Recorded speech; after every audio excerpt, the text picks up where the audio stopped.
Listen, if I could turn back time, I swear I would. But life doesn't work that way, does it? You only realize you've been living in a fairy tale when the witch shows up and shatters the mirror. The life I had? It was picture perfect, but without the heavy Instagram filters. I thought I'd hit the jackpot. We lived in a house that was more of a dream realized than just a residence. I had my work that I loved, interior design, but I only took on projects that brought me joy because, let's be real, we didn't need the money. And Marcus, oh, Marcus, my husband was the kind of man who commanded a room. Not just because he was smart and had a nose for business, but because he had this way of talking, a charisma that disarmed anyone. He was the embodiment of success and kindness, at least publicly.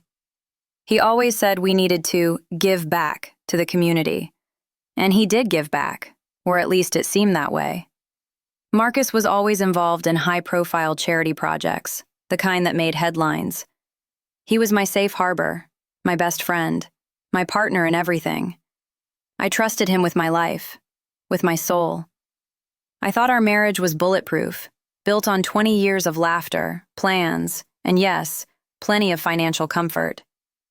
The bomb dropped on a rainy Tuesday.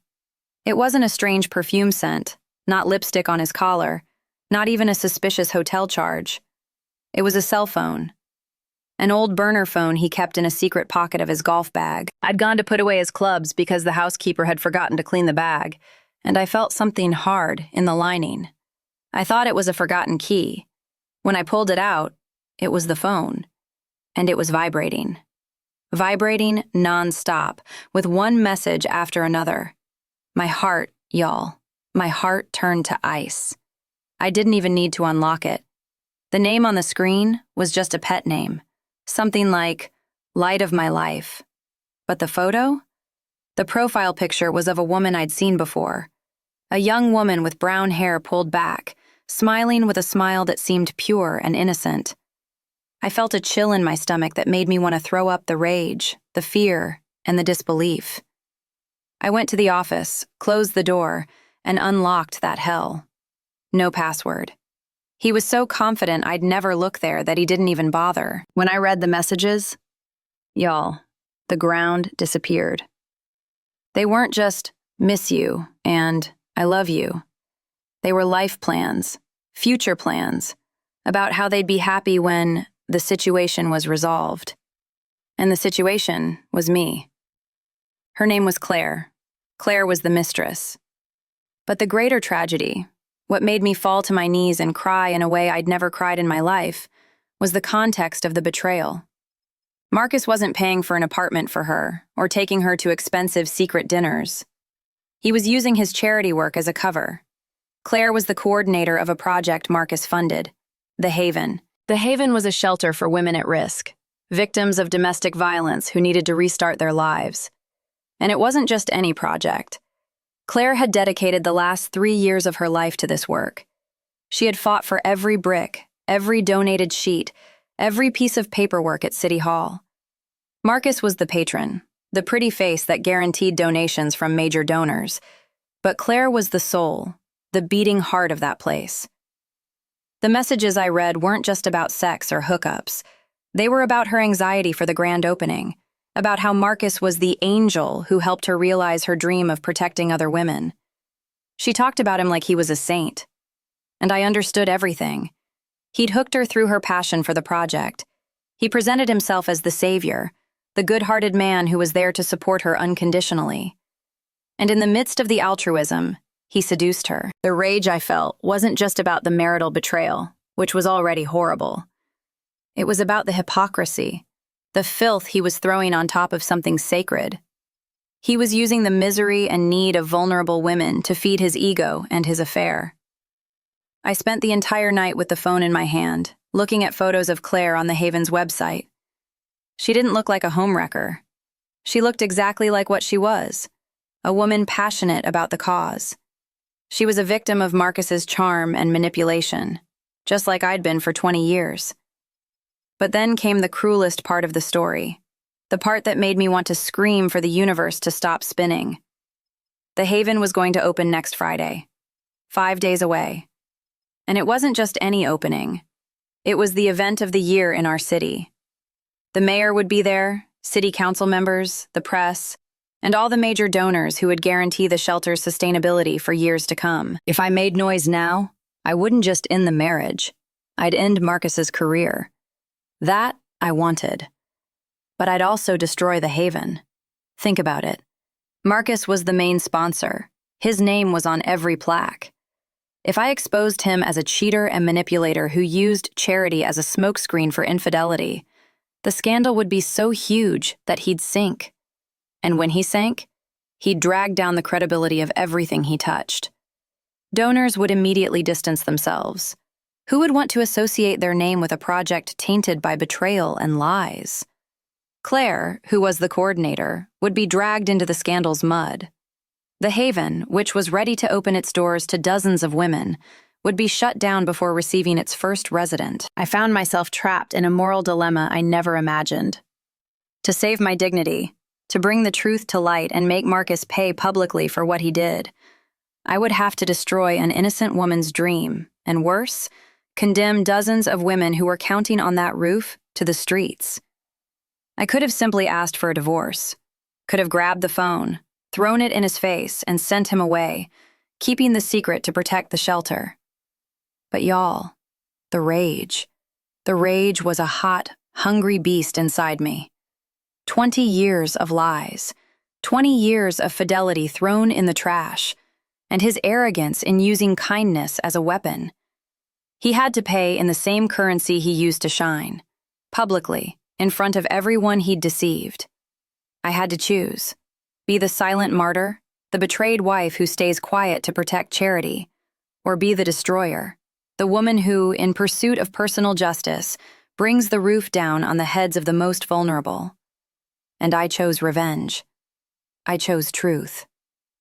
Not because I wanted to be cruel to Claire. Far from it. I felt sorry for her.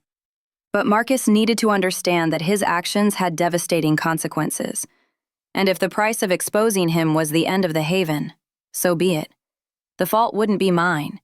The fault belonged to the man who soiled that place's foundation with his own lies. I spent the next few days like a movie actress. I smiled at Marcus, asked about the opening, pretended everything was fine. But inside, I was at war, plotting. I needed a moment, a stage, and undeniable proof linking his betrayal directly to the project's funding. I started investigating the accounts. As a designer, I had access to some construction and renovation documents. I knew who the suppliers were, who his contacts at City Hall were. I needed something more solid than love messages. I needed financial proof showing that the shelter's money was being diverted, or worse, that resources were being used to support the mistress somehow. And I found it. It wasn't a gross embezzlement of millions, but a trail of small transactions he'd masked as consulting costs and coordination expenses. They were payments made directly to Claire's account, far above the salary she should receive as coordinator. It was his bribe to keep her happy and quiet. He was paying his mistress with donation money, disguised as administrative costs. The disgust gave me strength. Now it wasn't just about marital betrayal, it was fraud. He was stealing from the women he pretended to want to help. The grand opening would be Friday at 10 in the morning. I knew Marcus would give the main speech, the speech of the honorable man who built the future. On Wednesday, I went to the Haven. I told Marcus I wanted to see the place before the crowd, to support him. He smiled, kissed my forehead, and said I was the best wife in the world. His cynicism was palpable. When I got there, the place was beautiful. Fresh paint, new beds, an industrial kitchen ready to serve. It was a beacon of hope. And in the middle of everything, Claire, arranging flowers, with the same pure smile from the photo. When she saw me, she came to greet me with the most natural manner in the world.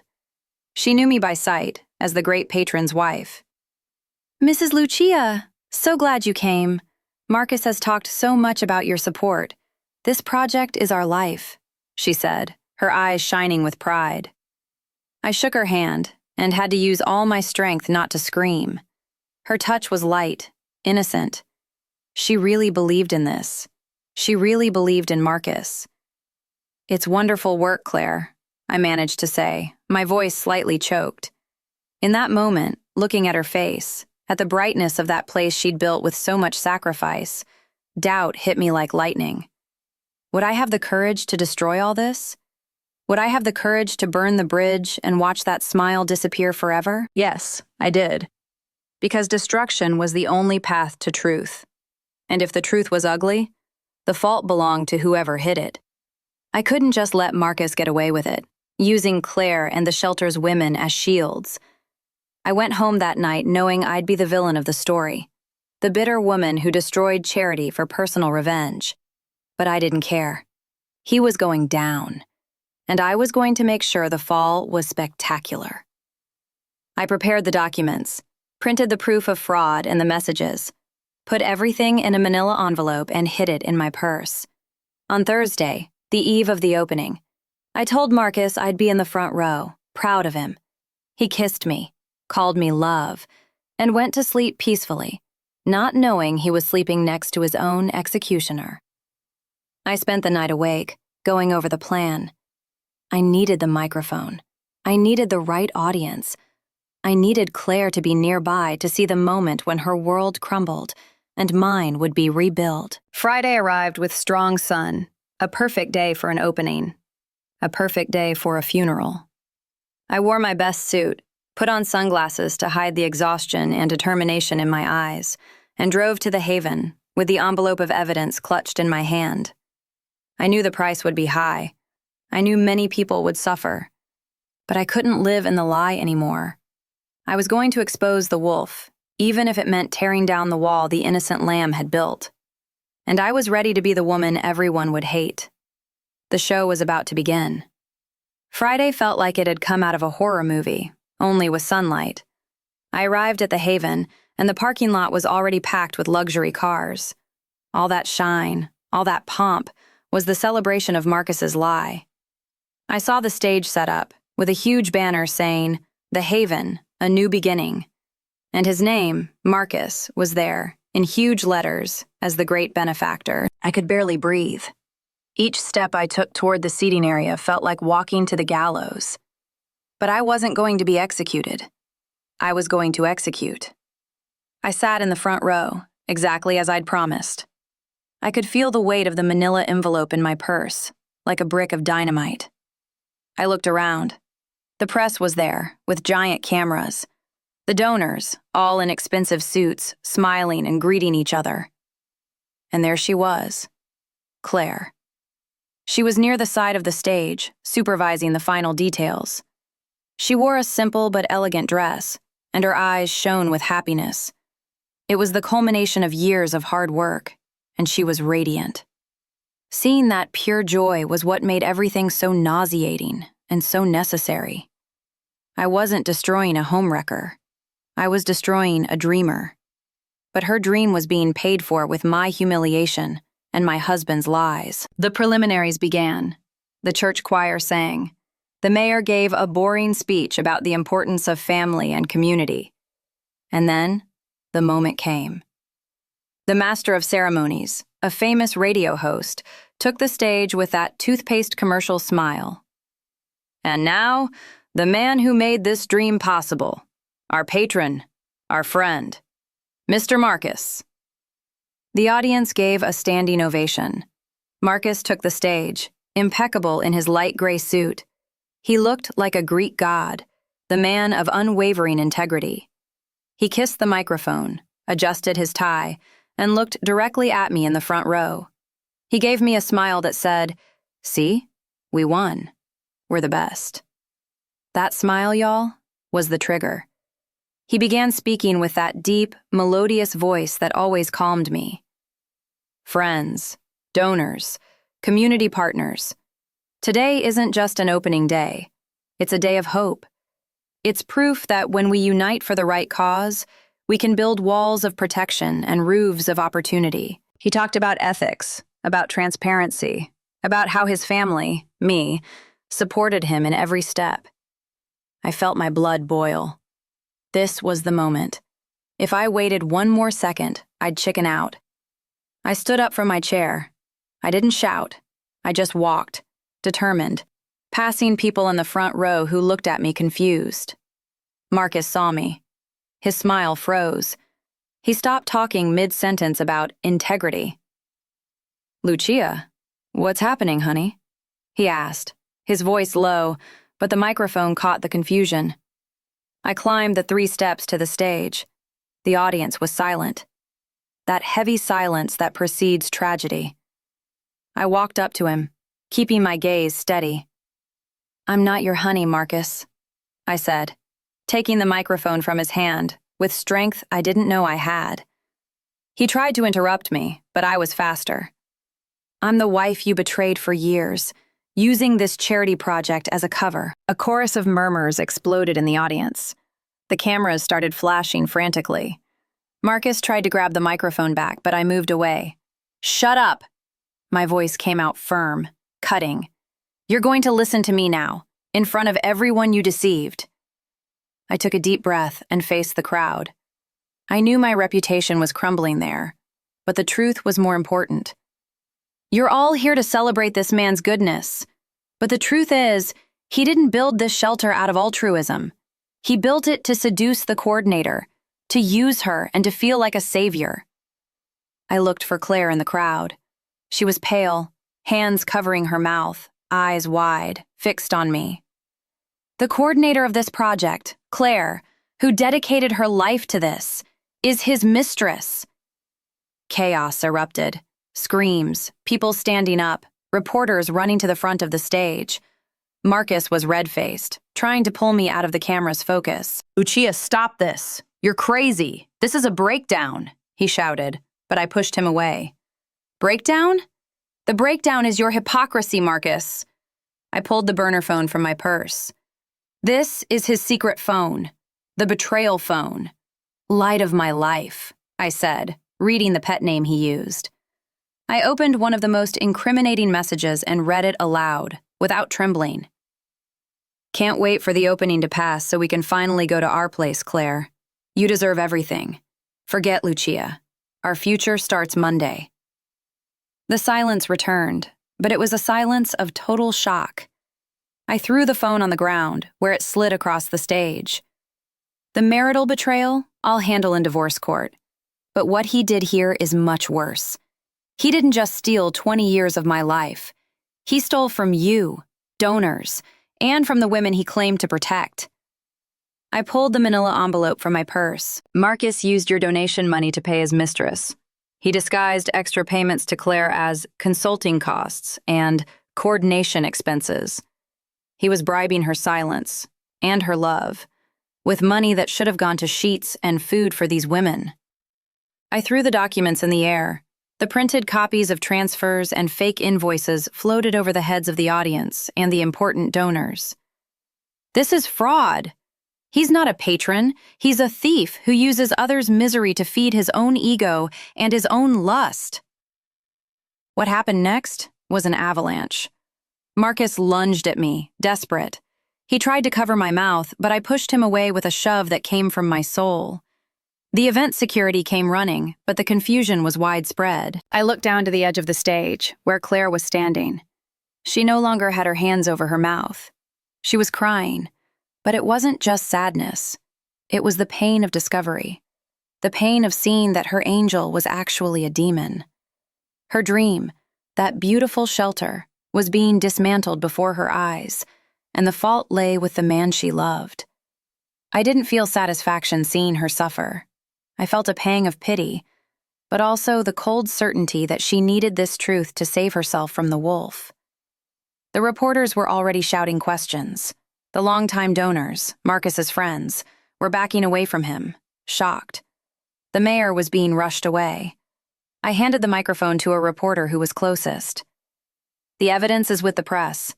Let justice be done, and may the women who needed the haven find help somewhere else, far from this man's filth." I came down from the stage. Marcus was being restrained by 2 security guards, screaming my name, cursing me. He was destroyed, the mask of kindness shattered into 1,000 pieces. I didn't look back. I walked through the crowd that now looked at me with a mixture of horror, gossip, and perhaps a bit of admiration. I was the vengeful wife, the woman who had sacrificed charity to expose her husband. I was the necessary villain. When I reached my car, I looked back one last time. The scene at the Haven was pandemonium. The opening event had turned into the scene of a moral and financial crime. The colorful party ribbons swayed sadly in the wind. I knew the Haven wouldn't open that day. With the fraud scandal involving the patron and the coordinator, even though Claire was innocent, the money was in her account. Funds would be frozen immediately. Credibility was in ashes. Claire's dream was dead. I got in the car and drove. I didn't cry.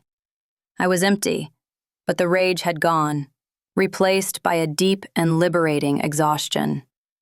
That day, I lost 20 years of marriage, lost immediate financial stability, lost my reputation as the perfect wife, and gained the fame of dream destroyer. But I also recovered the only thing that mattered: my truth. Marcus was investigated. The scandal dominated the news for weeks. His image was pulverized. He lost contracts, lost friends, and faced fraud charges. And me? I started over. The divorce was quick and dirty, but I had the evidence, and he no longer had power. Years later, I learned that Claire, after disappearing for a while, managed to rebuild her life.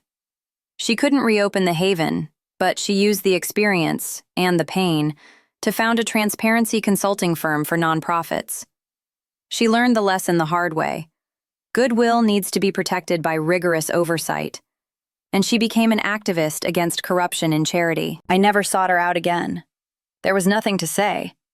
I was responsible for breaking her mirror, but it was Marcus who put in the initial crack. I moved to a smaller town, went back to working with interior design, and today I live a simple, honest life. Sometimes, when I'm alone, I remember that day, the silence that preceded the scream. Was I a martyr? No. Was I a villain? Maybe to some. But I was the woman who refused to swallow the lie to protect a traitor's image. And if the price of my freedom was chaos, I paid it gladly. Because y'all, there's no peace in living under a roof built on a man's lies. And the truth, even if it's hard and destructive, is always the only foundation that truly holds us up.